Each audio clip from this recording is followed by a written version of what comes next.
Hey, good evening. It's Kathy Beatty with Divorce Support Anonymous, stepping into your life for a few moments just to give you some encouragement, some tools, some techniques as you go through the trauma of divorce. Thank you for spending this evening with me, a few minutes, or whenever it is that you just happen to come across this broadcast.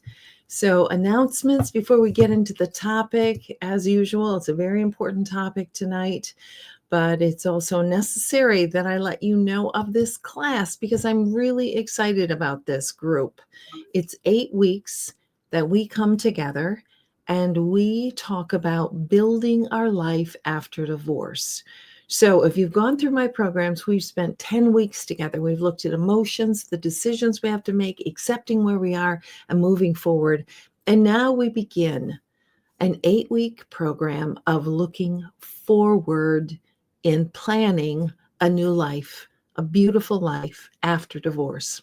March 25th is the date of that, 2025. I would love to have you join us if you are finished with your divorce or if you've gone through my group. Certainly it's for you. But if you are in a stage, in fact, I've had people who've been divorced a couple of years go through this because it's like, yes, I'm divorced, but I'm still floundering. I don't have a plan. I don't have a focus. You are the one who I would love to see join this group.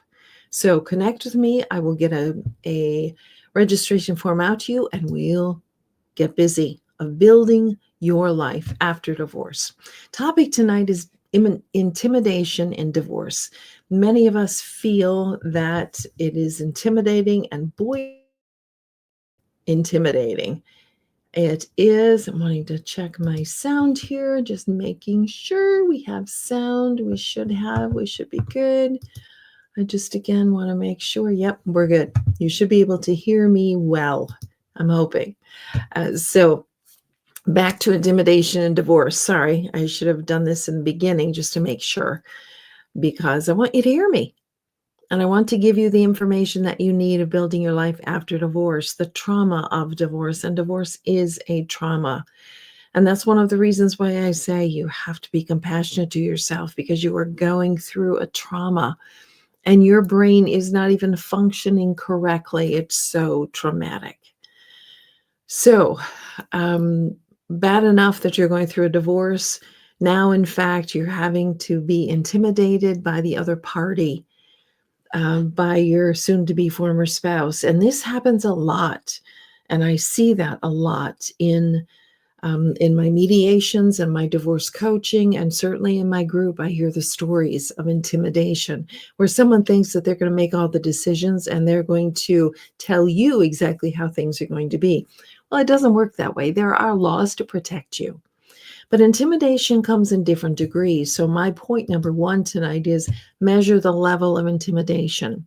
If you are feeling physically threatened, or you are intimidated to the point to where you're afraid to go out of the house, you're afraid to interact with people, then you need someone to guide you along this process. And there are people, there are places and advocates who will work with you to determine a safety plan if that's necessary for you. And don't hesitate to maybe overemphasize your fear of intimidation. And, divorce puts us in a weird state of mind, and things happen that you would not expect to happen. So if you sense in your gut, you've got to believe your body, you've got to trust your body that I'm afraid here. I'm physically afraid here for myself or for my children. You need, and I'm going to talk about this next, you need support. You need someone to walk alongside of you. So measure the level of intimidation. Do you feel that you are in physical danger? That's one thing that has to be addressed. There are possibilities with the court, such as no contact, a PPO, that can be granted by the court if you feel intimidated. Now, you do need to justify why you're doing a PPO. And if that is simply because you're feeling that way because of past behavior, the courts typically, it's kind of hard to say typically, but they're going to look at the evidence and they're going to grant you that perhaps a temporary order of a PPO of protection. But again, there are PPOs in place and people still get hurt.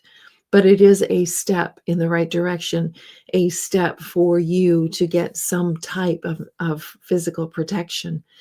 So, and then there are other types of intimidation that you don't feel like you can stand up for yourself.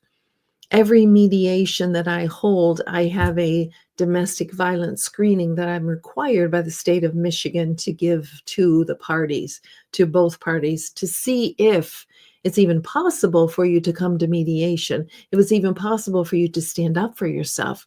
And some people have been living in so much coercive control that they don't know how to think for themselves. They don't know how to stand up for themselves. So that again is going to need some support. But if you're feeling that intimidation, perhaps mediation is not going to be something that's going to be helpful for you because you can't talk for yourself. However, this is where good attorneys come in. They should be able to stand up for you and to guide you and help you to stand up for yourself. But if you just feel like so there's one, the physical, and then there's the not being able to speak for yourself. And then the third one that I want to say within this level of intimidation are the, oh, what was my third point? I've suddenly lost it. Not being able to speak for yourself, or you've received threats that may be empty threats. And I have seen this. I had one woman who said, my husband told me that I'm going to lose the kids and I'm going to be living under a bridge. Well, those are threats that aren't even really feasible because the court system is there for some protection for you, and you are granted in most states of the country 50% rights of the assets and also the debts, and certainly parenting time. So there are those threats that come out that really can be negated, even though they're blowing a lot of smoke. The law is there to protect you. So, but it can be very intimidating because this person had a lot of authority in your life, in the relationship, and now all of a sudden they're sending you all of these, even if they're not serious or they're just throwing anything at you because they're in such pain and trauma themselves. So just first of all, measure what is the intimidation. And that may be helpful to talk with someone, a divorce coach, a counselor. Your attorney is too expensive to talk to about this in depth, but I would look for those sources to get within your head the level of intimidation that's here, and then you can take the appropriate steps forward. So whatever you're feeling, you need support. You cannot do this alone. Some people go through divorce and come into mediation without attorneys. Even then, you need someone, a divorce coach, a friend, a support group, someone who's going to support you through this and tell you what to expect, what rights you have, how to proceed, how to stand up, what to stand up for, someone to work through all of this with you. Again, that is what your attorney is for. However, there are opportunities to bounce this off of other people before you go into the attorney's office, which is one of the reasons that I have this workbook. And let me find it here, which is Seeing Your Attorney for the First Time. And it is a book that is great support because it's going to prepare you for seeing your attorney. It's going to give you the opportunity to fill out, get all the forms that you need to get together, all of the preliminary work that you need to before you step into the attorney's office. It's a free download. All you have to do is send me an email, request it, and I will send it out to you. So that's just something that I do as a free service. I also talk to people for the first hour at no charge. So where are you at in this process? Are you feeling intimidated? You need support. Regardless if you're intimidated or not, you need support. This is a world you've never been in before. So I want you to have some bandwidth, some understanding before you jump into it. And one of the big mistakes is people just jump in automatically into an attorney's office, which is great in some circumstances. However, you're going to spend a whole lot of money. And that's why that workbook is so important. You fill it out, you show up in the attorney's office. Okay, I'm ready to go to work. I've got my forms. I know what I want. I understand the parenting time. I filed the documents with the court. It's just such a great tool, a supportive tool. So get the necessary support. You may just need a friend to say, hey, that's not true. You know you're better than that. You know you did not do that. And all the things that he's saying or she's saying are incorrect, and you know that. And you just need someone to say, yes, I know that. But I also need to hear that I know that. It's just so important. So have the necessary support. Number 3, stand up for yourself. It's interesting. I always ask my groups, so how many of you would say that you're really good at standing up for yourself? If I have a group of 10, I may have one person. Typically, I don't have any. Especially in this setting, I've lived in a relationship where I've always cared about the other person and what they wanted first. And now I don't know how to stand up for myself. It's foreign to me.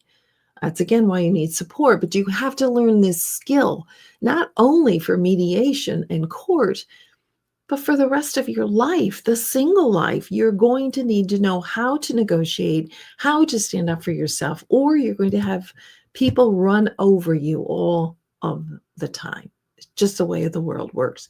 You have to learn that skill. You absolutely have to.